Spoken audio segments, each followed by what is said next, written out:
Hello बच्चों, good morning. आज बच्चों हम एक नया चैप्टर लेकर के आए हैं हीट का, kinetic theory of gases. Simple chapter है, इसके बारे में थोड़ा सा पढ़ा हुआ है आप लोगों ने पहले। आप बस मेरे साथ साथ नोट करते जाएं। बहुत आसान चैप्टर, ध्यान दें। Kinetic theory of gases, assumptions of ideal gases और kinetic theory of gases. Assumptions और पोस्टुलेट एक ही बात है। गैसेस की एजम्पशंस, पोस्टुलेट्स एक ही बात होती है, परिकल्पनाएं गैसों के लिए। फर्स्ट पॉइंट नोट करें, each gas consist of tiny particles called as molecule. हर एक गैस छोटे छोटे पार्टिकल से मिलकर बनी होती है, जिनको क्या बोलते हैं मेरे बच्चे? मॉलिक्यूल बोलते हैं। ठीक है ना। सेकंड पॉइंट नोट करें, the molecules of a gas are identical, spherical, rigid, smooth and elastic. Gas के जो मॉलिक्यूल होते हैं सभी हर एक मॉलिक्यूल कैसे होते हैं? हर एक मॉलिक्यूल एक जैसा होता है, मींस आइडेंटिकल। शेप में स्फेरिकल होता है, रिजिड, रिजिड का मतलब समझते हैं ना, जिसको हम तोड़ नहीं सकते। ठीक है ना। रिजिड का मतलब जिसको कंप्रेस ना किया जा सके। Smooth and elastic. ठीक है। थर्ड पॉइंट नोट करिएगा, नोट करते जाइए साथ साथ। Molecule of gas moves continuously with different velocities randomly. Gas के मॉलिक्यूल गैस के अंदर डिफरेंट वेलोसिटी से रैंडम मोशन करते हैं। Molecule of gas moves continuously with different velocity randomly during their motion. Fourth point देखें, ड्यूरिंग देयर मोशन, मोशन करते समय these molecules collide with other molecule and with the wall of the container. Motion करते समय ये gas के molecule एक दूसरे molecule से कोलाइड करते हैं और बर्तन की दीवार से भी क्या करते रहते हैं? कोलाइड करते रहते हैं। ड्यूरिंग देयर मोशन, बर्तन के अंदर मोशन करते हुए मॉलिक्यूल्स एक दूसरे मॉलिक्यूल से और वेसल की दीवारों से टकराते रहते हैं। Fifth point, these collisions are perfectly elastic. एक मॉलिक्यूल की दूसरे मॉलिक्यूल से और वेसल की वॉल से जो कोलिजन्स होती हैं, परफेक्ट इलास्टिक कोलिजन होती है। That is after collision kinetic energy of molecule does not change. That is kinetic energy of molecules does not change due to collision. मतलब गैस के मॉलिक्यूल की एक दूसरे मॉलिक्यूल से और वेसल की वॉल से जो कोलिजन्स होती हैं, परफेक्ट इलास्टिक कोलिजन होती है। इलास्टिक कोलिजन का मतलब होता है टक्कर के बाद, कोलिजन के बाद गैस के मॉलिक्यूल की काइनेटिक एनर्जी में कोई चेंज नहीं होता। ठीक है। सिक्स पॉइंट देखिएगा जरा ध्यान से, the time taken in a collision is negligible than the time taken in free path. Six point बहुत इंपॉर्टेंट पॉइंट है, जरा ध्यान दें। क्या लिखा है मेरे बच्चे? नोट कर लें आप इसे। Time taken in a collision, collision में जो टाइम लगता है वो एब्सोल्युटली नेग्लिजिबल होता है than the time taken in free path. Free path का मतलब है जैसे एक मॉलिक्यूल दूसरे मॉलिक्यूल से, जैसे यहां से चल करके ये मॉलिक्यूल यहां पर किसी मॉलिक्यूल से टकराया, टक्कर के बाद ये मॉलिक्यूल का रास्ता बदला, ये मॉलिक्यूल यहां पर पहुंचा, फिर किसी मॉलिक्यूल से टकराया। रैंडम मोशन करते समय गैस के मॉलिक्यूल अदर मॉलिक्यूल से क्या करते रहते हैं? कोलाइड करते रहते हैं। गैस के मॉलिक्यूल की सक्सेसिव टू कोलिजन के बीच जो एवरेज टाइम लगता है, उस टाइम को बोलते हैं फ्री पाथ में लगा समय। तो मीन फ्री पाथ में जो समय लगता है, उस समय के कंपैरिजन में कोलिजन में जो टाइम लगेगा, जैसे ये मॉलिक्यूल इस मॉलिक्यूल से कोलाइड करते समय कितने समय तक इसके कांटेक्ट में रहा, कोलिजन का समय इस मीन फ्री पाथ पर जो एवरेज टाइम लगता है, उस एवरेज टाइम के कंपैरिजन में क्या होता है? नेग्लिजिबल होता है। यही बात लिखी है मैंने, time taken in a collision. टकराते समय एक मॉलिक्यूल दूसरे मॉलिक्यूल से कितने टाइम तक कांटेक्ट में रहा, वो वाला टाइम नेग्लिजिबल होता है in comparison to time taken in mean free path. Mean free path कहते हैं क्रम से मॉलिक्यूल की क्रम से दो कोलिजन्स के बीच जो एवरेज टाइम लगता है उसे रिलैक्सेशन टाइम कहा जाता है। और मीन फ्री पाथ क्या है? The average distance travel by molecule in successive two collisions is called mean free path. जैसे यहां से यहां तक चली गई डिस्टेंस और ये वाली डिस्टेंस का जो एवरेज होगा वो मीन फ्री पाथ कहलाता है।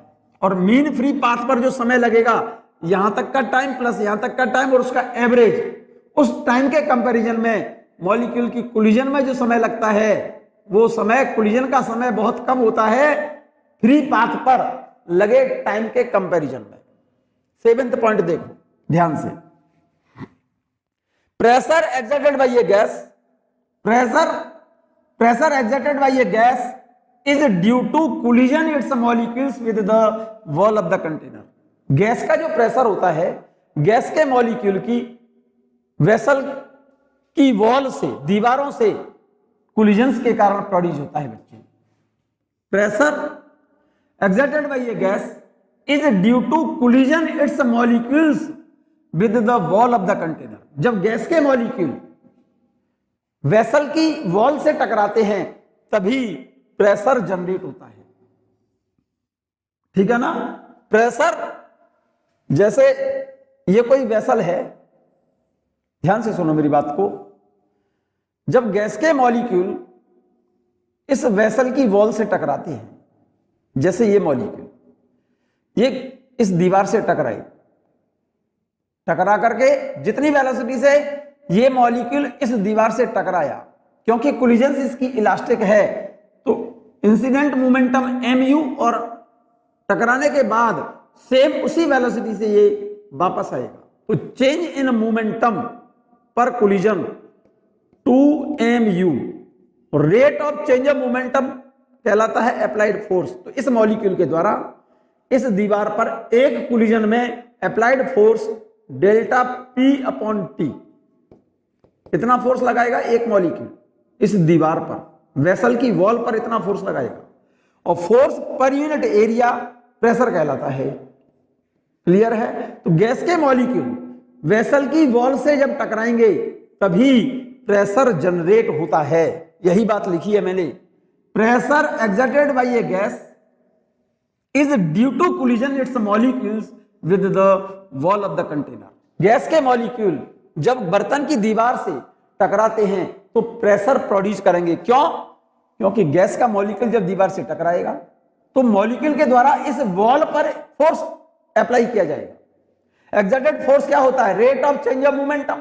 तो एक बार जब टकराया मॉलिक्यूल तो उसका चेंज इन मोमेंटा कितना होगा? Incident momenta mu। टकराने के बाद फिर मोमेंटा कितना हुआ? क्योंकि सेम मोमेंटा, क्योंकि कोलिजन कैसी होती है? Perfect elastic.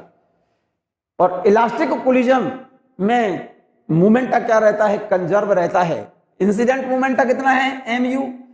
टकराने के बाद जब बाउंस हुआ, रिबाउंस हुआ, कौन? मॉलिक्यूल जब वापस लौट करके आया, जितने मोमेंटा से टकराया है उतने ही मोमेंटा से ये वापस आएगा। तो चेंज, एक कोलिजन में चेंज इन मोमेंटा कितना होगा? 2mu। Rate of change of momenta क्या होता है? Applied force. तो इस मॉलिक्यूल के द्वारा इस दीवार पर एक कोलिजन में अप्लाइड फोर्स इतना होगा। और force exerted by the gas molecule per unit area is called pressure. So pressure exerted by a gas is due to collision its molecules with the wall of the container. Gas का जो pressure है gas के molecule की container की wall से collisions के कारण generate होता है। ये बात क्लियर है? नोट कर लिया? 8th पॉइंट नोट करो, बड़ा काम का है बच्चों, बहुत काम का है। कंप्लीट चैप्टर ऑलमोस्ट इस टॉपिक पर चलेगा। नोट कर लीजिए आप सब। 8th point, the average kinetic energy of gas molecule is proportional to absolute temperature of gas. Gas के मॉलिक्यूल की जो एवरेज काइनेटिक एनर्जी है गैस के एब्सोल्यूट टेम्परेचर के डायरेक्टली प्रोपोर्शनल होती है। काइनेटिक एनर्जी को मैंने लिख दिया है मेरे बच्चे, ½ mv/ms का square.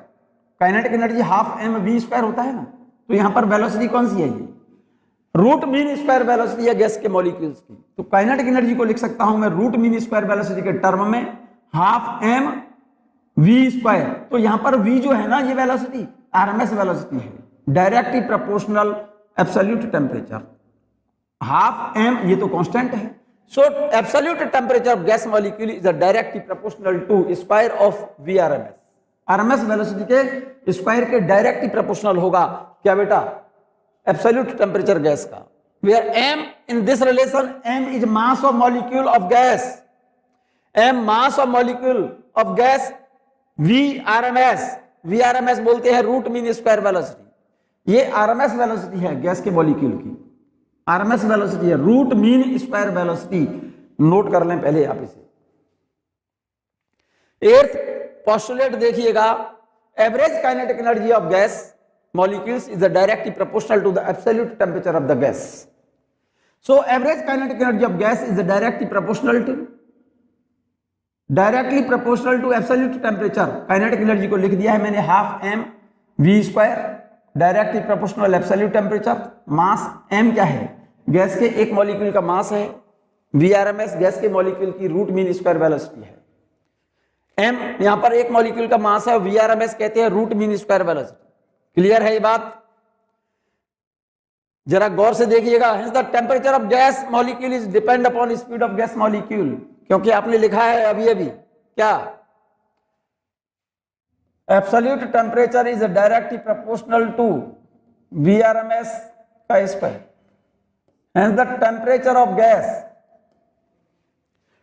of gas is depend upon speed of gas molecule. More is the speed, more is the temperature, less is the speed, less is the temperature. So absolute temperature of gas is depend upon speed of gas molecule. Gas के molecule की speed ज्यादा होगी तो temperature ज्यादा होगा, speed कम होगी तो temperature कम होगा। अगर स्पीड जीरो है तो टेम्परेचर भी क्या होगा, एब्सोल्यूट टेम्परेचर 0 केल्विन होगा। ये बात मैंने लिखी है, जरा चेक करो बच्चों। Hence the temperature of gas is depend upon speed of gas molecule. More is the speed of gas molecule, higher will be the temperature of the gas and vice versa. मतलब speed ज्यादा होगी तो temperature ज्यादा होगा और speed कम होगी तो temperature कम होगा, ठीक है ना। एट एब्सोल्यूट जीरो टेम्परेचर, अगर टी की वैल्यू जीरो है, एब्सोल्यूट 0 केल्विन टेम्परेचर का मतलब टेम्परेचर कितना है, 0 केल्विन। 0 केल्विन, 0 केल्विन टेम्परेचर की यूनिट होती है मेरे बच्चे। At absolute zero temperature, absolute zero temperature का मतलब 0 केल्विन कहिए या फिर एब्सोल्यूट जीरो टेम्परेचर होता है -273.15 डिग्री सेल्सियस। इसे नोट कर लो बच्चों। At absolute zero temperature speed of gas molecule become 0, then VRMS is equal to 0. Hence at absolute zero temperature speed of gas molecule will become 0. But practically absolute zero temperature cannot be obtained, क्योंकि gas के molecule की speed कभी 0 हो ही नहीं सकती भाई। Less is the speed less is the temperature, more is the speed more is the temperature. So absolute temperature of gas molecule is depend upon speed of gas molecule. Gas molecule की speed ज्यादा है तो temperature ज्यादा होगा, speed कम है तो temperature कम होगा। Speed कम है तो टेम्परेचर कम, और कम है स्पीड तो और कम। और अगर गैस के मॉलिक्यूल की स्पीड 0 हो जाए, मींस गैस के मॉलिक्यूल मोशन करना बंद करना, it means motion of gas molecule is ceases. क्या मतलब, अगर गैस के मॉलिक्यूल की स्पीड 0 हो जाए तो गैस का टेम्परेचर कितना होगा, 0 केल्विन। इसका सेंस हो गया 0 केल्विन टेम्परेचर, हम उस टेम्परेचर को बोलते हैं जिस टेम्परेचर पर गैस के मॉलिक्यूल की स्पीड क्या हो जाए, सीज हो जाए। सीज होने का मतलब स्पीड 0 हो जाए, but practically it is not possible. So absolute 0 temperature can not be obtained practically. ये बात क्लियर है। 9th पॉइंट देखें ध्यान से, गैस के मॉलिक्यूल के बीच 9th पॉइंट बहुत इंपॉर्टेंट है, नोट कर लीजिएगा। There is no force of attraction between molecule of a perfect gas. Perfect gas के मॉलिक्यूल के बीच लगने वाला फोर्स ऑफ अट्रैक्शन 0 होगा। 9th पॉइंट स्पेशली नोट किया जाए। आइडियल गैस के मॉलिक्यूल के बीच में कोई फोर्स ऑफ अट्रैक्शन नहीं होता। There is no force of attraction between molecules of an ideal gas. लिख लेना बच्चों इसे, आइडियल गैस।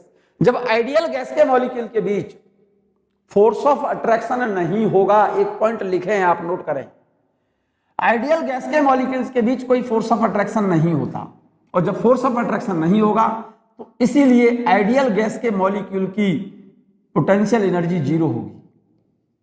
केवल आइडियल गैस के मॉलिक्यूल्स में काइनेटिक एनर्जी होगी। कौन सी एनर्जी होगी? केवल काइनेटिक एनर्जी, और kinetic energy depend upon temperature. Internal energy क्या होती है? इंटरनल एनर्जी का मतलब होता है सम ऑफ पोटेंशियल एनर्जी और and kinetic energy of gas molecule.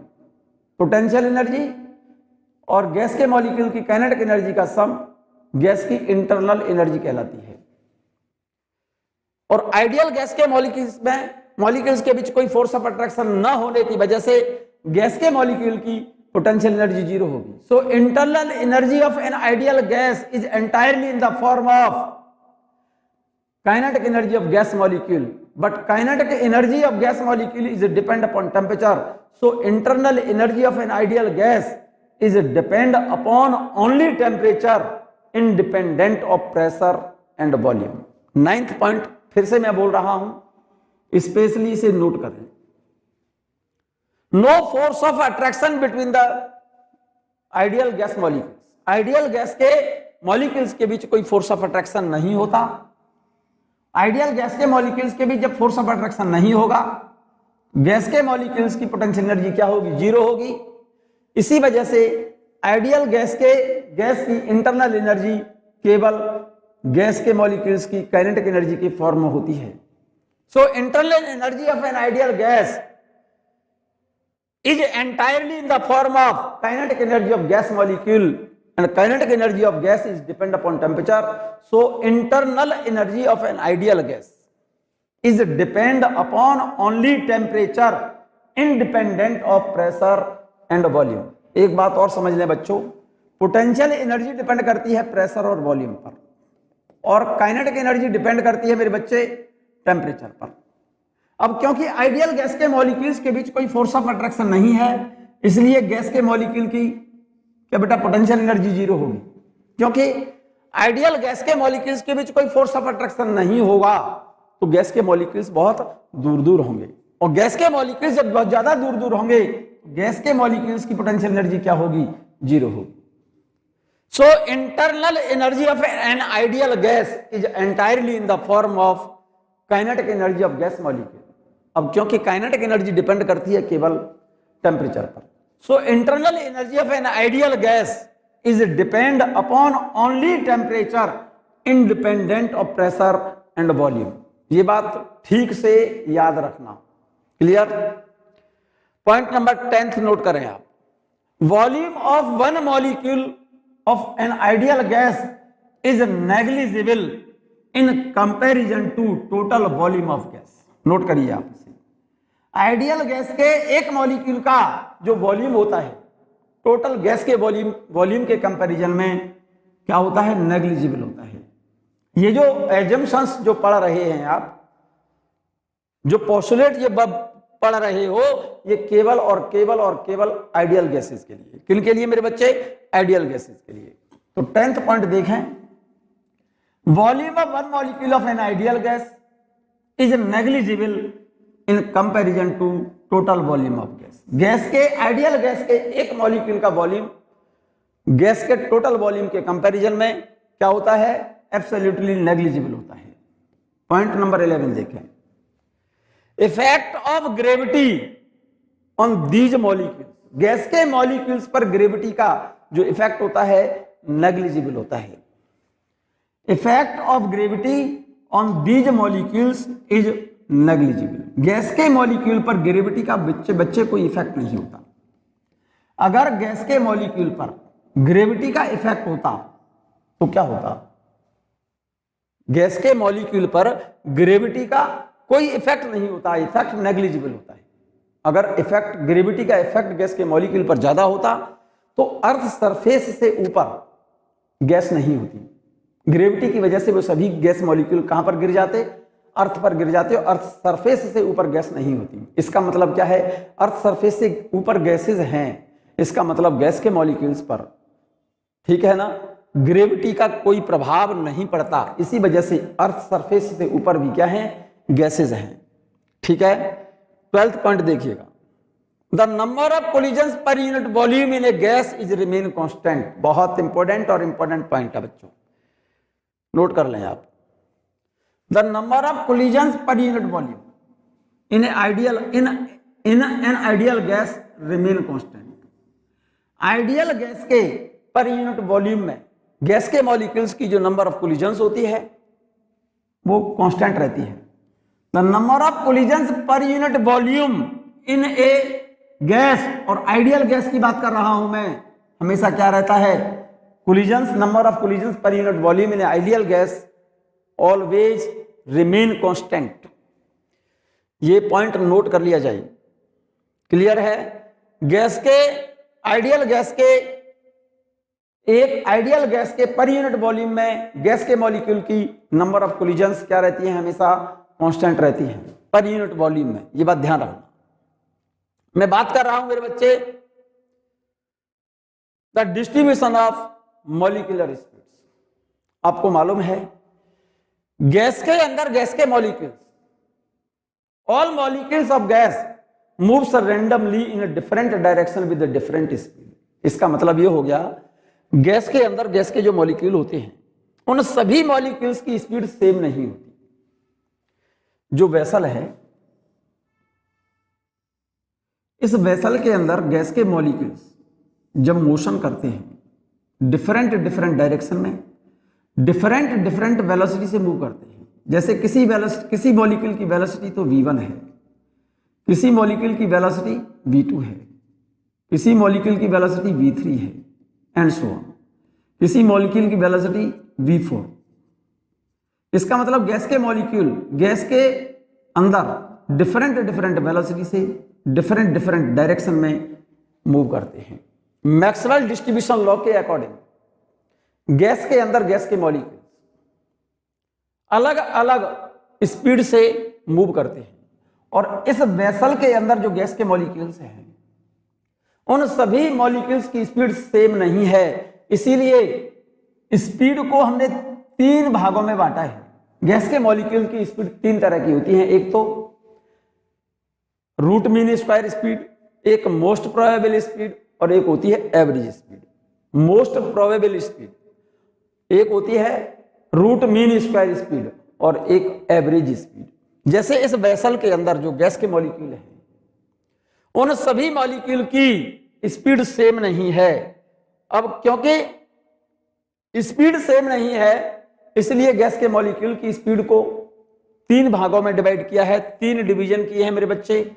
आपने लिख दिया है the distribution of molecular speed in a gas molecules, और gas molecules are moving in all possible direction with all possible speed in according with Maxwell distribution law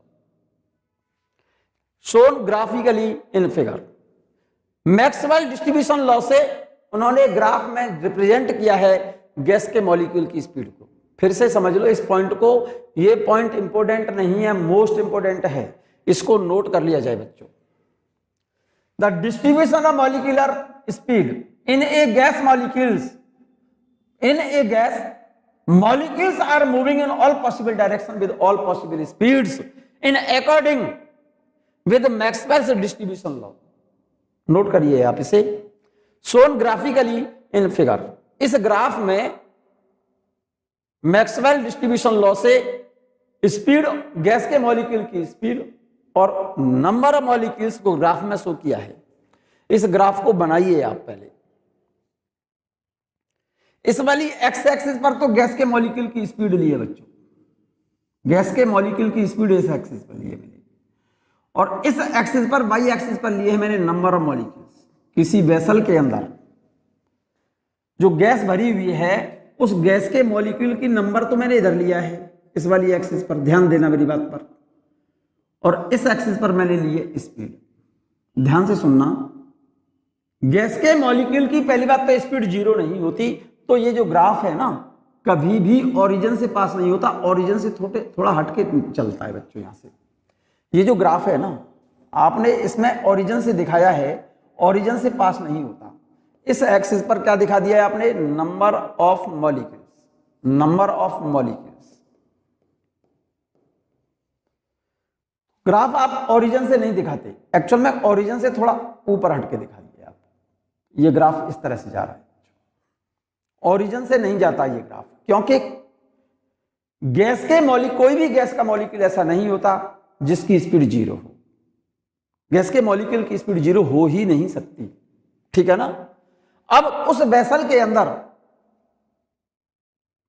जितने भी molecules हैं, उन molecules की स्पीड क्या होती है, डिफरेंट मॉलिक्यूल्स की स्पीड डिफरेंट होती है। ऐसा भी हो सकता है, जैसे जरा विशेष ध्यान से सुनिएगा मेरी बात को, इस एक्सिस पर आपने स्पीड ली है, जैसे यहां पर किसी मॉलिक्यूल की स्पीड लिखी है, यहां पर मान लो 5 मीटर पर सेकंड, तो ऐसा हो सकता है कि 5 मीटर पर सेकंड वाले मॉलिक्यूल की स्पीड 5 मीटर पर सेकंड स्पीड लिए मैंने मीटर पर सेकंड में, और इधर लिया है मैंने नंबर ऑफ मॉलिक्यूल्स, ठीक है ना।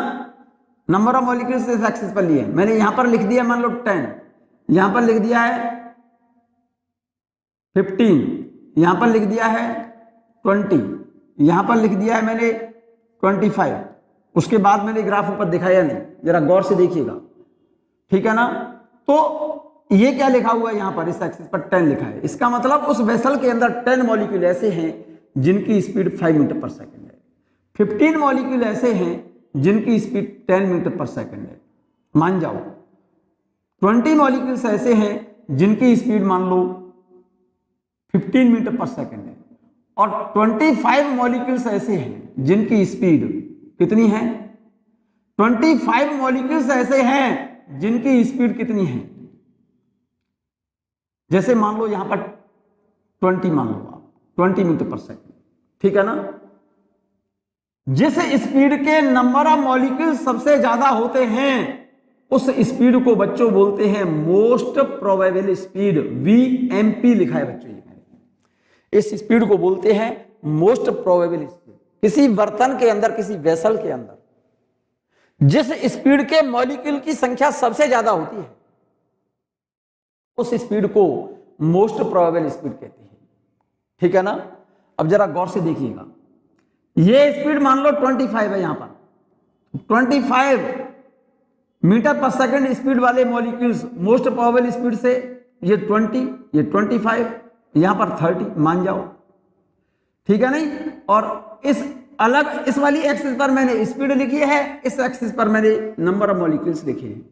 जैसे 5 मॉलिक्यूल ऐसे जिनकी स्पीड इतनी है, 10 मॉलिक्यूल ऐसे, 15 मॉलिक्यूल ऐसे हैं, 10 मॉलिक्यूल ऐसे हैं जिनकी स्पीड 5 है, 15 मॉलिक्यूल ऐसे हैं जिनकी स्पीड 10 मीटर पर सेकंड है, 20 मॉलिक्यूल ऐसे हैं जिनकी स्पीड मान जाओ 15 मीटर पर सेकंड है, और 25 मॉलिक्यूल ऐसे हैं जिनकी स्पीड कितनी है, 20 मीटर पर सेकंड, ठीक है ना। जिस स्पीड के मॉलिक्यूल की संख्या सबसे ज्यादा होती है, उस स्पीड को मोस्ट प्रोबेबल स्पीड कहा जाता है।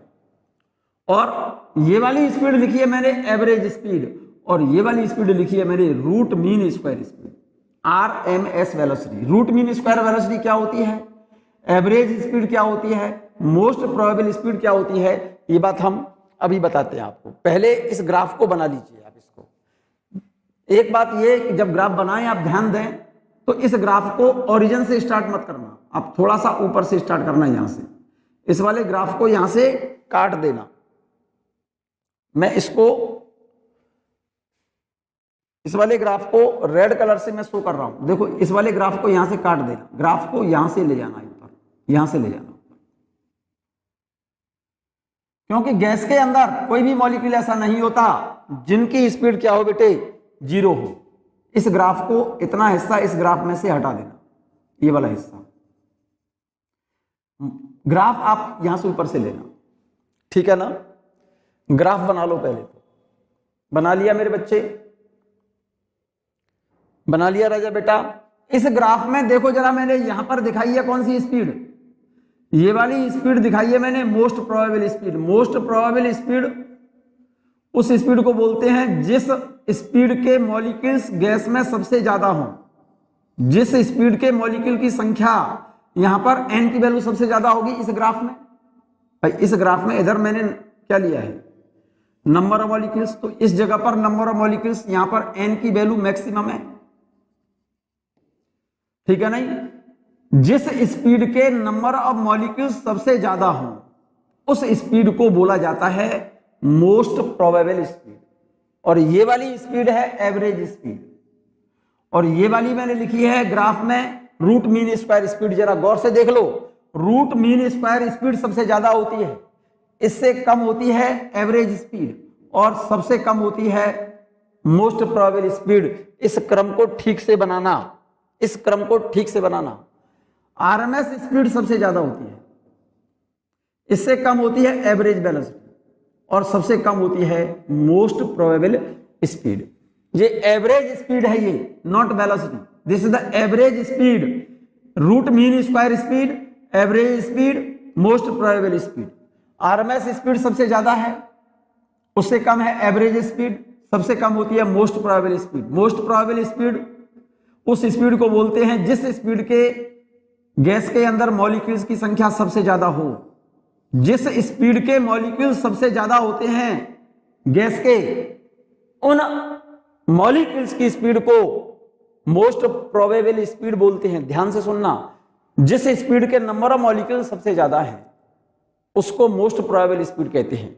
नंबर ऑफ मॉलिक्यूल ज्यादा हो, जिस स्पीड के मॉलिक्यूलों की संख्या सबसे ज्यादा है मोस्ट प्रोबेबल स्पीड है, लेकिन वो स्पीड सबसे कम होती है। मोस्ट प्रोबेबल स्पीड की वैल्यू सबसे कम है, लेकिन इस स्पीड के मॉलिक्यूल की संख्या सबसे ज्यादा है। इस स्पीड के मॉलिक्यूल का नंबर सबसे ज्यादा है, n सबसे ज्यादा है, इसका नंबर ऑफ मॉलिक्यूल ज्यादा है। और जिस स्पीड के मॉलिक्यूल सबसे ज्यादा होते हैं उस स्पीड को मोस्ट प्रोबेबल स्पीड कहा जाता है। स्पीड ज्यादा नहीं, नंबर ऑफ मॉलिक्यूल जिस स्पीड के ज्यादा हो उस स्पीड को मोस्ट प्रोबेबल स्पीड कहते हैं। और most probable speed average speed और आरएमएस स्पीड से कम होती है। बना लीजिए ग्राफ, बना लिया मैंने। साइड से ग्राफ और बनाया बच्चों, यहां पर दो ग्राफ बनाए, जरा गौर से देखो। एक ग्राफ तो बनाया ये और एक ग्राफ बनाया मैंने ये, तो जरा गौर से देखो। इस वाले ग्राफ में, इस वाले ग्राफ में ये ग्राफ बनाया है मैंने जब गैस का टेम्परेचर T1 है, और ये वाला ग्राफ बनाया है मैंने जब गैस का टेम्परेचर T2 है। जब गैस का टेम्परेचर T1 है तो मोस्ट प्रोबेबल स्पीड कम है, और जब टेम्परेचर T2 है तब मोस्ट प्रोबेबल स्पीड ज्यादा है। आपने कहा कि ज्यादा स्पीड होगी तो टेम्परेचर ज्यादा होगा, स्पीड कम होगी तो टेम्परेचर कम होगा। इस वाले ग्राफ में स्पीड, मोस्ट प्रोबेबल स्पीड ज्यादा है, किसके कंपैरिजन में? इस वाले ग्राफ के कंपैरिजन में। इस वाले ग्राफ में मोस्ट प्रोबेबल स्पीड यहां से यहां तक कम है, और जबकि इस ग्राफ में मोस्ट प्रोबेबल स्पीड यहां से यहां तक ज्यादा है। तो जिसके मॉलिक्यूल की स्पीड ज्यादा है उस गैस का टेम्परेचर ज्यादा होगा। So in these two graphs T2 is greater than T1। ये क्वेश्चन एग्जाम में आ चुका है, ठीक है। More is the speed, more is the temperature, less is the speed, less is the temperature. Clear? एक और इंपॉर्टेंट पॉइंट लिखा है मेरे बच्चे यहां पर मैंने, आरएमएस स्पीड सबसे ज्यादा होती है मेरे बच्चे, आरएमएस स्पीड सबसे ज्यादा होती है, इससे कम होती है एवरेज स्पीड, और सबसे कम होती है most probable speed. RMS speed का फॉर्मूला लिखा है मैंने VRMS इक्वल टू √3RT/m, और एवरेज स्पीड का फॉर्मूला लिखा है, एवरेज स्पीड का फॉर्मूला लिखा है, एवरेज स्पीड का √8RT/m। जरा गौर से देखना। और मोस्ट प्रोबेबल स्पीड का फॉर्मूला लिखा हुआ है मेरे बच्चे √2RT/m। जरा गौर से देखो, इन तीनों फॉर्मूलों को गौर से देखो जरा। इन तीनों फॉर्मूलों में RT/m, RT/m, RT/m कॉमन है, तो इसका मतलब आरएमएस स्पीड, एवरेज स्पीड और मोस्ट प्रोबेबल स्पीड का रेशियो कितना आ गया? √3/8/π/√2 ये लिखा है। आरएमएस स्पीड, एवरेज स्पीड और मोस्ट प्रोबेबल स्पीड का रेशियो लिखा है बेटिक कंपैरिजन में। जरा गौर से देख लो, आरएमएस स्पीड ये रही, तो इसमें तो √3 है, एवरेज स्पीड ये है, जरा गौर से देखो, इसमें 8/पाई है, मोस्ट प्रोबेबल स्पीड इसमें 2 है, RT/m, RT/m, RT/m सब में कॉमन है, तो इसका मतलब RMS स्पीड, एवरेज स्पीड और मोस्ट प्रोबेबल स्पीड का रेशियो √3 इंटू √8/पाई रूट इंटू √2, 8 को पाई से डिवाइड करेंगे ना तो नियर अबाउट ये वैल्यू 2.5 आएगी। तो इसका मतलब रेशियो कितना हो गया इसका, जरा गौर से देखो, ये रेशियो √3 इंटू 8 को पाई से डिवाइड करोगे तो 2.5 आएगा, ये 2.5 इंटू √2। इसका मतलब सबसे ज्यादा स्पीड कौन सी है, RMS स्पीड सबसे ज्यादा है और मोस्ट प्रोबेबल स्पीड सबसे कम है। तो एवरेज स्पीड, इंटरमीडिएट वैल्यू, इनका रेशियो मैंने क्लियर लिखा है √3 इंटू √2.5 इंटू √2। नोट कर लीजिए आप इसे, ठीक है ना। डिफरेंट स्पीड को मैंने यहां पर शो किया है, देखो जरा यहां पर, different type of speed of gas molecule. The speed of gas molecule are of 3 types. पहले मैं बात कर रहा हूं root mean square speed. Root mean square speed का मतलब क्या है, गैस के मॉलिक्यूल की स्पीड का पहले स्क्वायर करो, फिर उसका मीन लो और फिर उसका रूट लो। जैसा कि नाम लिखा हुआ है मेरे बच्चे, वैसा ही काम है इसका। रूट मीन स्क्वायर स्पीड, पहले तो स्क्वायर करो, फिर उनका मीन लो और फिर लो उनका रूट। इसी स्पीड को बोलते हैं रूट मीन स्क्वायर स्पीड। पहले तो सभी स्पीड्स का क्या करो, स्क्वायर करके उसका मीन ले लो। स्पीड का स्क्वायर करके पहले मीन लो और मीन लेकर के उसका क्या ले लो, रूट। उस स्पीड को बोला जाता है रूट मीन स्क्वायर स्पीड। जैसे हम आपसे ये कहें, ये कोई वेसल है, इस वेसल के अंदर जैसे एक मॉलिक्यूल की स्पीड तो v1 है, एक मॉलिक्यूल की स्पीड v2 है, एक मॉलिक्यूल की स्पीड v3 है, एक मॉलिक्यूल की स्पीड v4 है, एंड सो ऑन, ठीक है। तो रूट मीन स्क्वायर वेलोसिटी क्या होगी, पहले क्या किया आपने, स्पीड का पहले स्क्वायर करो, स्क्वायर करो पहले तो v1 स्क्वायर, स्पीड का स्क्वायर करके क्या लेंगे, मीन, तो v1 square plus v2 square plus v3 square plus and so on. मान लो नंबर ऑफ मॉलिक्यूल vn है तो vn square upon number of molecule से डिवाइड कर दो, मीन हो गया। पहले तो वेलोसिटी का स्क्वायर किया, फिर सभी को ऐड करके नंबर ऑफ मॉलिक्यूल से डिवाइड कर दिया, मैंने मीन ले लिया। मीन लेने के बाद क्या ले लो, इसका रूट। इस स्पीड को बोलते हैं हम VRMS स्पीड, यही लिखा है मैंने यहां पर, चेक कर लो। पहले तो क्या करो, स्क्वायर करो, डेफिनेशन लिखिए, देखो, it is defined as the square root of mean of square of the speed of different molecule. अलग अलग मॉलिक्यूल की स्पीड का पहले स्क्वायर किया, v1 square plus v2 square plus v3 square plus and so on upon number of molecule. तो पहले तो speed का क्या किया, स्क्वायर किया, स्क्वायर करके सबको ऐड करके मीन ले लिया, मीन लेने के बाद क्या कर दिया हमने, रूट।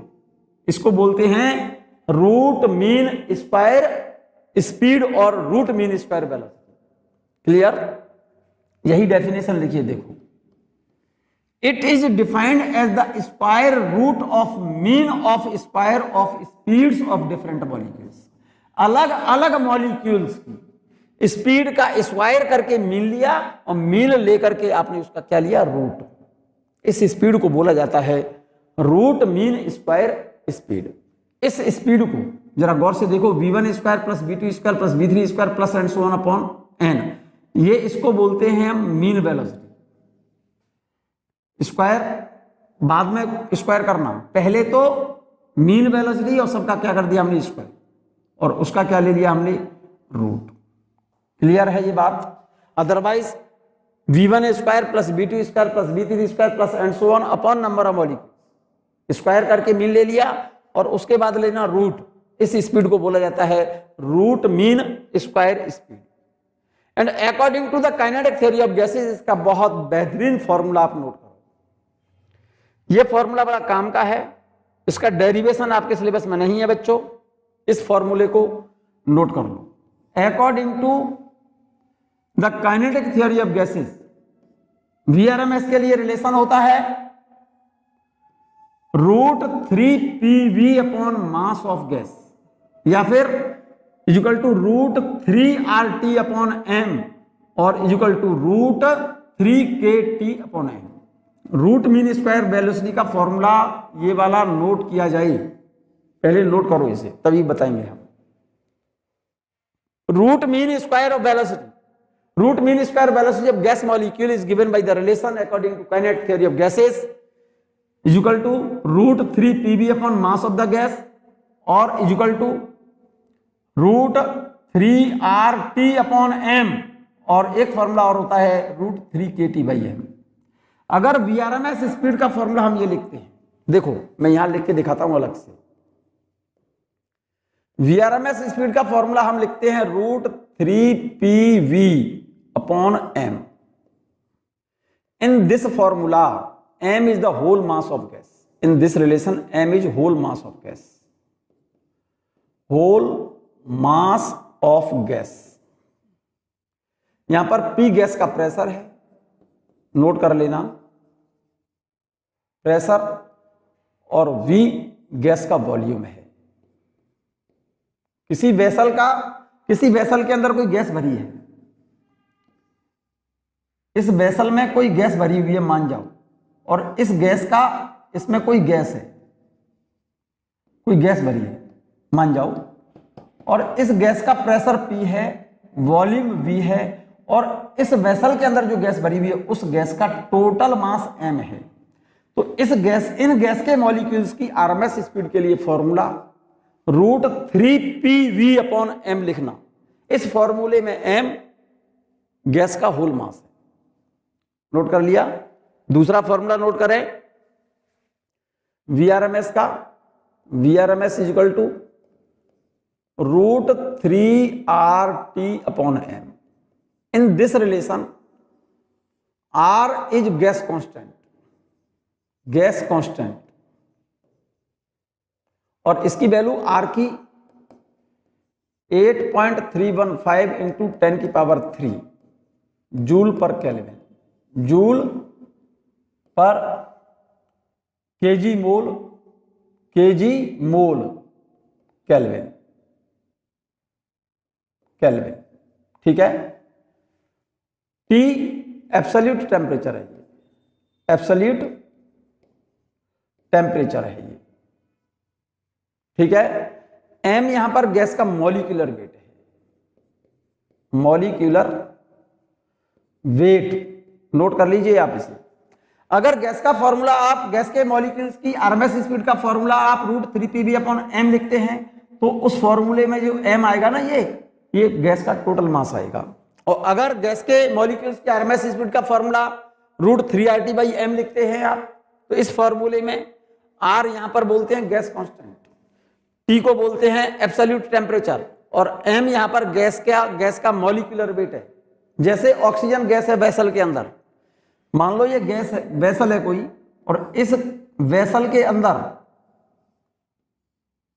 ऑक्सीजन गैस है, O2 गैस है, तो O2 गैस बोल दिया, ठीक है ना।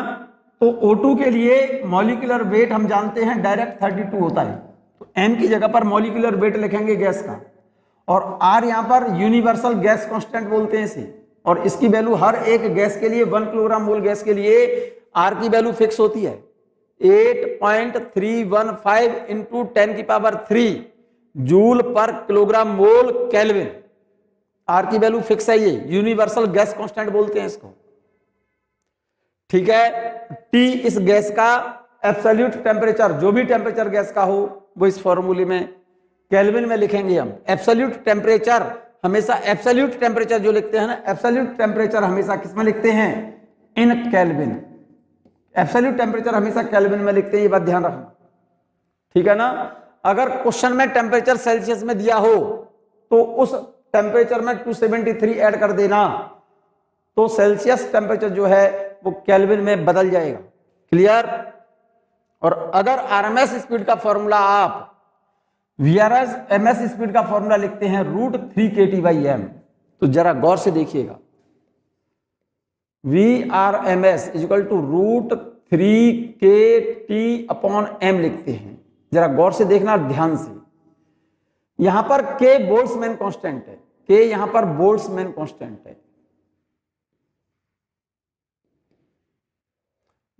बोल्ट्जमैन कांस्टेंट, और इसकी वैल्यू फिक्स होती है 1.38 इंटू 10 की power -23 joule per kelvin, joule per kelvin, एक मॉलिक्यूल के लिए वैल्यू होती है ये। टी यहां पर एब्सोल्यूट टेम्परेचर है, टी को बोलते हैं एब्सोल्यूट टेम्परेचर।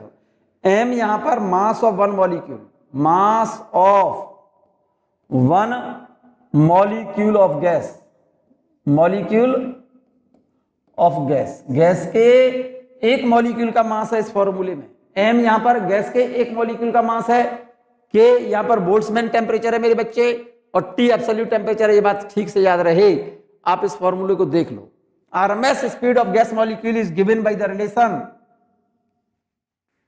√3 अपॉन एम लिखते हो, ये इसकी जगह पर एम लिख सकता हूं ना, टोटल मास ऑफ गैस, ठीक है ना, या फिर √3 RT/m लिखेंगे तो m यहां पर मॉलिक्यूलर वेट होगा, √3 kT/m लिखेंगे तो इस फॉर्मूले में m एक मॉलिक्यूल का मास होगा, लिख दिया मैंने। फिर m is the molecular weight, इस फॉर्मूले में m मॉलिक्यूलर वेट है, जबकि स्मॉल m जो देख रहे हैं इस फॉर्मूले में, small m the mass of a single molecule, का मतलब एक मॉलिक्यूल का मास है गैस के एक मॉलिक्यूल का, ठीक है। अगला पॉइंट देखो, दूसरी स्पीड कौन सी होती है, most probable speed, most probable speed VMP, it is the speed which have maximum number of molecules in a gas at constant temperature and is given by the relation VMP equal to √2 RT/m। Most probable speed of gas molecule, मतलब जिस speed के molecules की संख्या सबसे ज्यादा होती है किसी वेसल के अंदर, जिस स्पीड के मॉलिक्यूल्स सबसे ज्यादा नंबर में हैं, जिस स्पीड के मॉलिक्यूल की संख्या सबसे ज्यादा है, उन मॉलिक्यूल की स्पीड को मोस्ट प्रोबेबल स्पीड कहते हैं। And according to kinetic theory of gases, formula for most probable speed of gas molecule is given by the relation √2 RT/m। भाई मोस्ट प्रोबेबल स्पीड के फॉर्मूले में यहां पर भी 3 लिख सकता हूं, √2PV/m is equal to √2 RT/m और इज इक्वल टू √2 kT/m। इस फॉर्मूले में मास ऑफ वन मॉलिक्यूल है, mass of one molecule, note कर लेना बच्चों, इस फॉर्मूले में मॉलिक्यूलर वेट है, मॉलिक्यूलर वेट ऑफ गैस, और इस फॉर्मूले में ये जो m है ये whole mass of gas, whole mass of gas, और ये जो RMS speed most probable speed जो गैस की होती है ये 0.816 टाइम्स होती है आरएमएस स्पीड की, आरएमएस स्पीड के 0.816 टाइम्स होती है कौन सी स्पीड, मोस्ट प्रोबेबल स्पीड। ये बात मैंने यहां लिख दिया, ये रही, इसका मतलब आरएमएस स्पीड ज्यादा है किससे, मोस्ट प्रोबेबल स्पीड से। Most probable speed RMS speed के 0.816 टाइम्स है, ठीक है ना। तीसरी स्पीड देखिएगा आप, average speed, it is the arithmetic mean of the speed of gas molecule, it is the arithmetic mean of the speed of molecules in a gas at a given temperature is given by the relation average speed। सभी gas के molecule की speed को add कर लो और number of molecule से divide कर दो, V1 plus V2 plus V3 plus and so on divided by number of molecules. Arithmetic mean simple सी बात है, ठीक है ना। And according to kinetic theory of gases, formula for average speed of gas molecule is given by the relation V average is equal to √8 RT/m। RT लिख रहे हो तो m मॉलिक्यूलर वेट होगा, अगर PV लिखते हो तो m होल मास होगा, और KT लिखते हो तो स्मॉल m गैस के एक मॉलिक्यूल का मास होगा। ये बात ठीक से याद रखना। Average speed of gas molecule is given by the relation √8RT/πm is equal to average speed जो गैस के मॉलिक्यूल की होती है, एवरेज स्पीड जो गैस के मॉलिक्यूल की होती है तो आरएमएस स्पीड के 0.92 टाइम्स होती है। जरा गौर से देख लो भाई, एक सेकंड देखिएगा, एवरेज स्पीड कितनी है? एवरेज स्पीड है आपकी √8πRT/m और आरएमएस स्पीड की है, आरएमएस स्पीड क्या है मेरे बच्चे? √3RT/m। तो एवरेज स्पीड और आरएमएस स्पीड का रेशियो क्या हो गया मेरे भाई? ठीक है भाई मेरे बच्चे, क्लियर है सबको ये बात? एवरेज स्पीड और आरएमएस स्पीड का रेशियो क्या हो गया मेरे बच्चा? ये वैल्यू तो कैंसिल हो जाएगी, 3 नीचे ही तो बचेगा ना, √8/3π, ठीक है ना। 8 को 3π से डिवाइड करोगे और फिर उसका रूट लोगे तो ये वैल्यू कितनी आएगी? 0.92 आती है, 0.92। इसका मतलब गैस के मॉलिक्यूल की एवरेज स्पीड 0.92 टाइम्स हो गई किसके? आरएमएस स्पीड के। ये वाली बात मैंने देखो यहां लिखी है, ये रही एवरेज स्पीड आरएमएस स्पीड का कितनी है? √8/3π टाइम्स है और इसको जब सॉल्व करेंगे तो ये वैल्यू आएगी 0.92।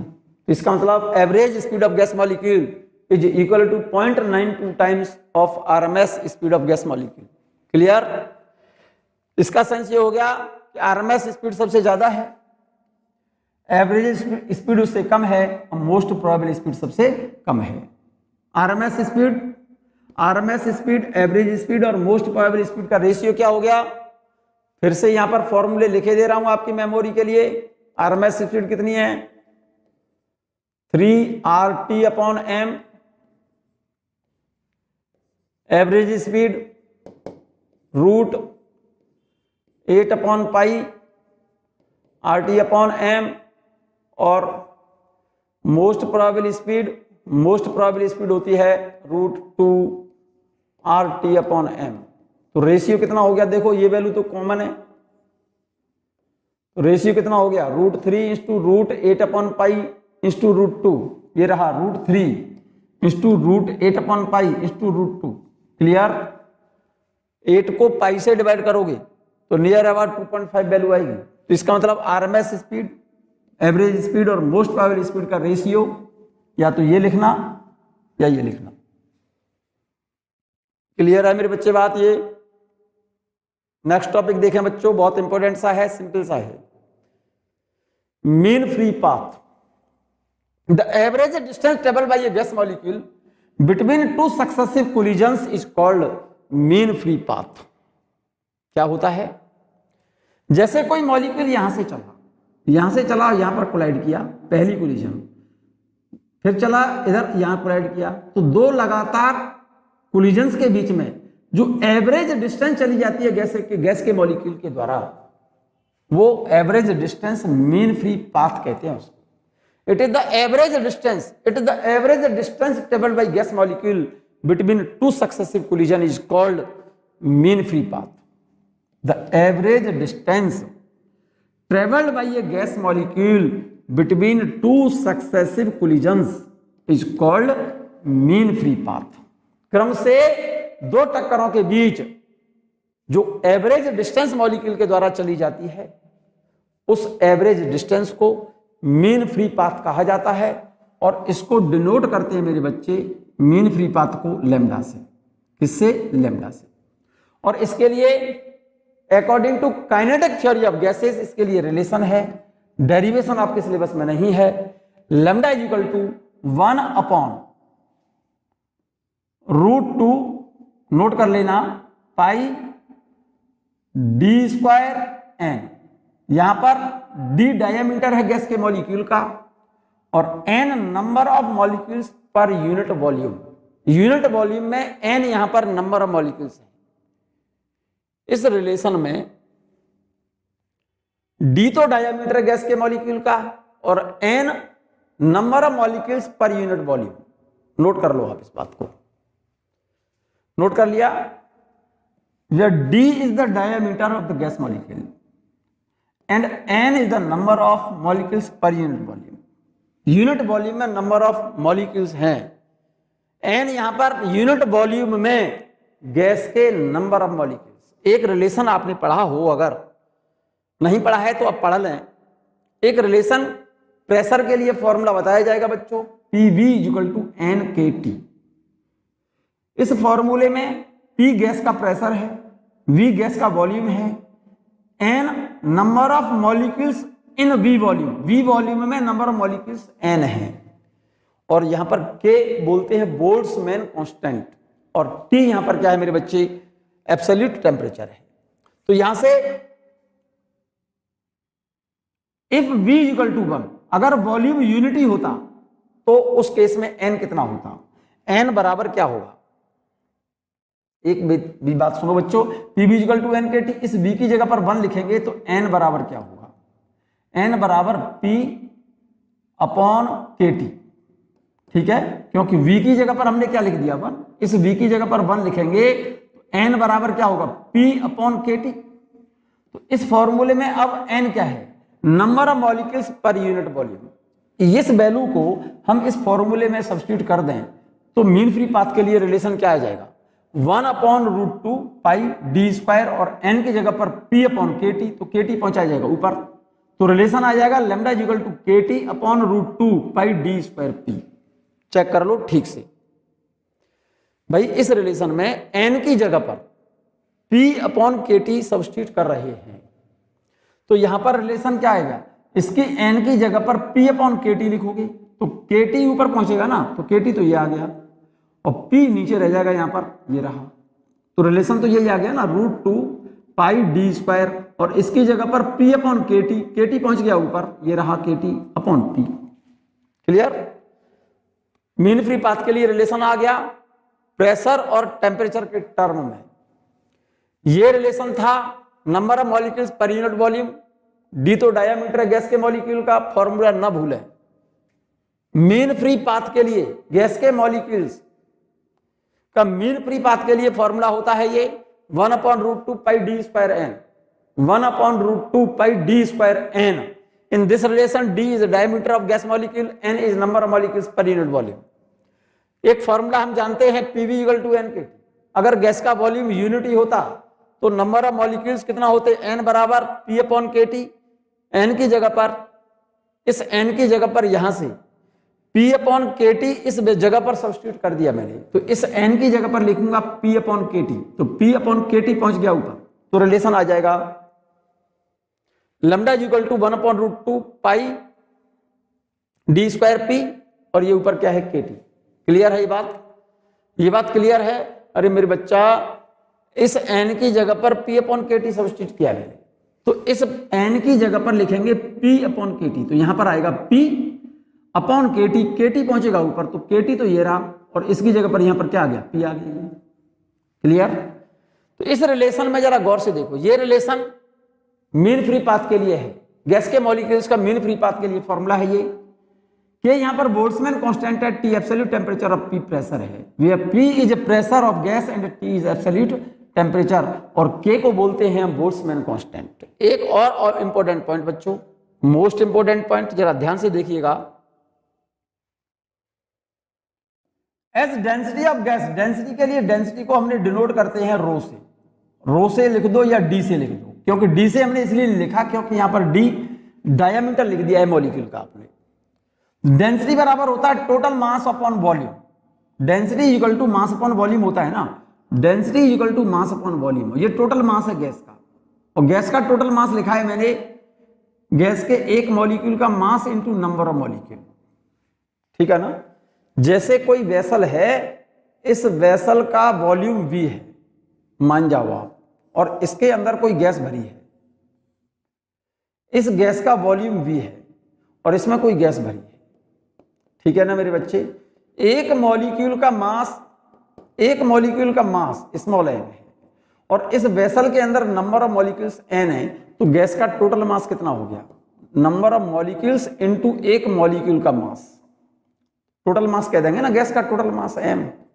तो इस गैस की डेंसिटी क्या कहलाएगी? डेंसिटी इक्वल टू होता है density equal to total mass upon volume. तो डेंसिटी को मैंने डी से डिनोट ना करके यहां पर मैंने रो से डिनोट कर दिया है टोटल मास अपॉन वॉल्यूम।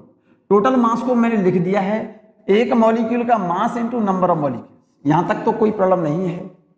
अगर V की वैल्यू 1 होती, यूनिट वॉल्यूम में नंबर ऑफ मॉलिक्यूल चाहिए मुझे डेंसिटी के टर्म में, तो इस V की जगह पर 1 लिख दो तो n बराबर क्या आ जाएगा? अरे V की जगह पर 1 लिख देंगे तो density equal to m into N. तो इस n की वैल्यू कितनी आ जाएगी? n का मतलब number of molecules per unit volume. Gas की डेंसिटी को गैस के एक मॉलिक्यूल के मास से अगर हम डिवाइड कर देंगे तो नंबर ऑफ मॉलिक्यूल्स आ जाएंगे पर यूनिट वॉल्यूम में। तो इस n की जगह पर हम क्या लिखते हैं? Density upon mass of one molecule. तो फॉर्मूला आ जाएगा, इस n की जगह पर रो अपॉन m लिखूंगा तो रो अपॉन m और m पहुंच गया ऊपर, तो m upon root 2 pi D square rho.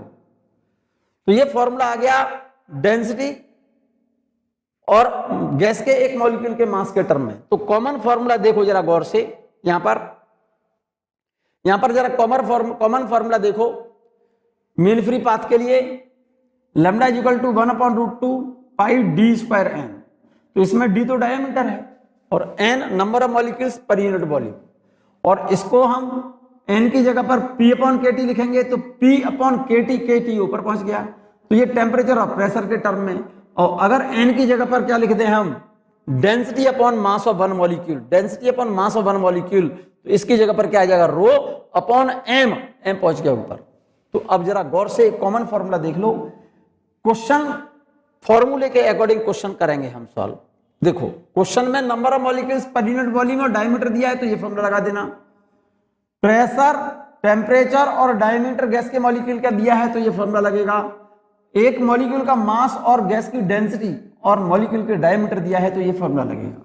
तो यहां पर जरा गौर से देखो, in this relation N number of molecules per unit volume, D diameter है, इसमें टी टेम्परेचर, पी प्रेशर है। तो mean free path of gas molecule is a directly proportional temperature, lambda directional temperature, lambda direct proportional to mass of one molecule, lambda inversely proportional to pressure, lambda is inversely proportional to density. जरा गौर से देखना। तो graph between lambda and mean free path and absolute temperature, इधर तो temperature लिया है, इधर mean free path, directly proportional है, कर्व स्ट्रेट लाइन होगा। क्वेश्चन प्रॉब्लम है तुम्हारी। Mean free path and mass of one molecule के बीच ग्राफ खींचेंगे, डायरेक्टली प्रोपोर्शनल है तो कर्व स्ट्रेट लाइन आएगा, सिंपल सी बात है। लेकिन मीन फ्री पाथ प्रेशर के रेसिप्रोकल है, इस पॉइंट को याद रखना, काम की चीज लिखी है बच्चों, ये भूल जाते हैं आप लोग। एग्जाम में क्वेश्चन गलत हो जाएगा आपका ही, और क्वेश्चन आपका सही होगा कब? जब ये रिलेशन आपको कंप्लीट पता हो। केवल एक रिलेशन मालूम होना चाहिए आपको ये। तो एन की वैल्यू प्रेशर और टेम्परेचर के टर्म में लिख देंगे, एन की वैल्यू डेंसिटी और मास ऑफ गैस मॉलिक्यूल के टर्म में लिख सकते हैं हम। So mean free path is inversely proportional to pressure. Mean free path इधर लिया है, प्रेशर इधर लिया है, रेसिप्रोकल है, कर्व रेक्टेंगुलर हाइपरबोलिक होगा। प्रेशर बढ़ाओगे तो मीन फ्री पाथ घटेगा, सिंपल सी बात है। प्रेशर बढ़ा दोगे गैस के मॉलिक्यूल पास पास आ जाएंगे, मीन फ्री पाथ घटता जाएगा। प्रेशर बढ़ाओगे तो मीन फ्री पाथ घटेगा, ठीक है ना। डेंसिटी बढ़ेगी तब भी मीन फ्री पाथ घटेगा। कर्व कैसा होगा? रेक्टेंगुलर हाइपरबोलिक, इनवर्सली प्रोपोर्शनल लिखा है ना यहाँ। क्लियर? एक छोटा सा सिंपल सा क्वेश्चन देखिएगा, बहुत सिंपल सा क्वेश्चन है, जरा ध्यान देना। Calculate the mean free path of gas molecule if number of molecules पर सेंटीमीटर की volume is 3 × 10⁻19 and diameter of each molecule is 2 angstrom. Question में डायमीटर दिया एक मॉलिक्यूल का और 1 सेंटीमीटर की वॉल्यूम में नंबर ऑफ मॉलिक्यूल्स दिए हैं, एन की वैल्यू दी है। ये एन दिया है पर सेंटीमीटर क्यूब में दिया है लेकिन, और डायमीटर दिया है एंगस्ट्रॉम में। मीन फ्री पाथ का फॉर्मूला क्या होगा? डायमीटर के टर्म, डायमीटर और number of molecules per unit volume के टर्म में lambda equal to 1/√2 pi D square N, ये रहा relation. Lambda equal to 1/√2 pi diameter का square into number of molecules per unit volume. तो जरा देखो 2 का रूट लें तो 1.414 2 का रूट हो गया, पाई की वैल्यू 3.14। डायमीटर क्वेश्चन में दिया है कितना? 2 एंगस्ट्रॉम। 2 एंगस्ट्रॉम को मीटर बना लिया भाई, एंगस्ट्रॉम डिस्टेंस डायमीटर दिया है ना, तो एंगस्ट्रॉम डिस्टेंस की यूनिट है। इसको मीटर बनाएंगे तो 10⁻⁻10 का मल्टीप्लाई करके मीटर में कन्वर्ट हो गया। नंबर ऑफ मॉलिक्यूल्स दिए हैं उसने कितने, नंबर ऑफ मॉलिक्यूल्स दिए हैं, नंबर ऑफ मॉलिक्यूल्स पर सेंटीमीटर की वॉल्यूम इज 3 × 10⁻18, 3 × 10⁻18 पर सेंटीमीटर क्यूब। सेंटीमीटर क्यूब को मीटर क्यूब बनाओगे, इस सेंटीमीटर क्यूब को मीटर क्यूब अगर बनाओगे मेरे बच्चे तो यहां पर नीचे 10⁻⁻6 का मल्टीप्लाई करना पड़ेगा। क्यों? क्योंकि एक बात हम जानते हैं, 1 centimetre is equal to 10⁻⁻2 metre, और 1 सेंटीमीटर क्यूब करोगे इसका तो 10⁻⁻6 मीटर क्यूब। तो सेंटीमीटर क्यूब की जगह पर मीटर क्यूब लिखना चाहते हो तो 10⁻⁻6 का मल्टीप्लाई आपको यहां करना पड़ेगा इस जगह पर। यहां पर अगर मीटर क्यूब लिखोगे तो 10⁻⁻6 आएगा नीचे, और -6 जब ऊपर जाएगा तो 19 पहले है, -6 नीचे से ऊपर जाएगा तो +6 हो जाएगा। 19 और +6 कितना हो गया, 10⁻25। 3 × 10⁻25 नंबर ऑफ मॉलिक्यूल आ गए पर मीटर क्यूब में। और डायमीटर दे रखा है 2 एंगस्ट्रॉम, 2 × 10⁻10 का मल्टीप्लाई कर दिया एंगस्ट्रॉम को मीटर बनाने के लिए। मीन फ्री पाथ पूछा है, फॉर्मूला लैम्डा = 1/√2 πd²n, नोट कर लो। 2 का रूट होता है 1.414, पाई की वैल्यू 3.14, डायमीटर का स्क्वायर, डायमीटर ये रखा है, इसका स्क्वायर करो, 2 का स्क्वायर 2 × 10⁻10 का स्क्वायर इंटू n, n की वैल्यू 3 × 10⁻25 ये वैल्यू लिखी है। इस वाली वैल्यू को सॉल्व कर दो आप, इस वैल्यू को सॉल्व कर लें तो लैम्डा की वैल्यू निकल आई। इसको कैलकुलेट कर लें आप, एग्जैक्ट रिजल्ट 1.88 × 10⁻7 मीटर निकल कर आएगा बच्चों। सॉल्व कर लें आप, इसे कर लेंगे ना। एक छोटा सा क्वेश्चन और देखें, सिंपल सा क्वेश्चन है, the diameter of a gas molecule is 2.4 × 10⁻10 metre. ध्यान से सुनना, calculate the mean free path at NTP। NTP का मतलब होता है normal temperature and pressure. Important बात लिखी है, given that Boltzmann constant 1.38 × 10⁻23 joule per kelvin, joule per molecule kelvin. K की वैल्यू मैं फिर से यहां पर नोट किए दे रहा हूं, यहां लिखी है 1.38 × 10⁻23 जूल, ये जूल लिखा है बच्चों, joule per molecule, molecule into kelvin, या जूल पर केल्विन एक मॉलिक्यूल के लिए के की वैल्यू होती है 1.38 × 10⁻23 joule per molecule kelvin. Clear है? देखो डायमीटर कितना दिया है क्वेश्चन में, डायमीटर दिया है ये 2.4 × 10⁻10, 2.4 × 10⁻10 metre. At NTP normal temperature and pressure, तो फॉर्मूला किसके टर्म में लगेगा मेरे बच्चे, n की जगह पर P/kT लिखना पड़ेगा। तो लैम्डा के लिए फॉर्मूला हो गया kT/√2 πd²P, ये रिलेशन लगेगा kT/√2 πd²P। यहां पर normal temperature and pressure, NTP का मतलब होता है normal temperature and pressure. Normal temperature होता है 273 केल्विन, ये बात नोट कर लो हमेशा के लिए। NTP नॉर्मल टेम्परेचर और प्रेशर पर नॉर्मल टेम्परेचर लिखते हैं 273 केल्विन, नोट करो। और नॉर्मल प्रेशर होता है 1.01 × 10⁵ न्यूटन पर मीटर स्क्वायर, ये तो नॉर्मल प्रेशर है। और ये नॉर्मल टेम्परेचर लिखते हैं बच्चों 273 केल्विन, ये दोनों नोट कर लो आप। बोल्ट्जमैन क्वेश्चन में बोल्ट्जमैन कांस्टेंट क्वेश्चन में गिवन है 1.38 × 10⁻23 जूल पर मॉलिक्यूल केल्विन। तो मीन फ्री पाथ के लिए रिलेशन लगा दीजिए, लैम्डा = kT/√2 πd²P। के की वैल्यू सब्स्टिट्यूट करो, के की वैल्यू कितनी है,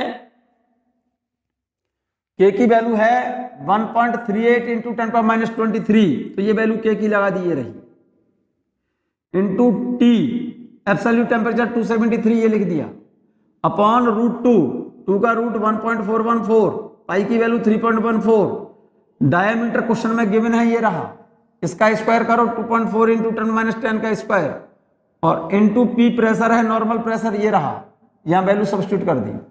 इस वैल्यू को सॉल्व कर लो आप पूरा, इस कंप्लीट वैल्यू को सॉल्व कर लें तो रिजल्ट आपका ये निकलना है, नोट कर लीजिए आप इसको ठीक से। और इस वीडियो को ठीक से बच्चों सुने, एक दो बार कम से कम। सिंपल टॉपिक है, एक दो बार आप सुन लेंगे और एक बार इसे नोट कर लें तो ये चैप्टर आपको, ये टॉपिक आपको समझ आ जाएगा। ठीक है।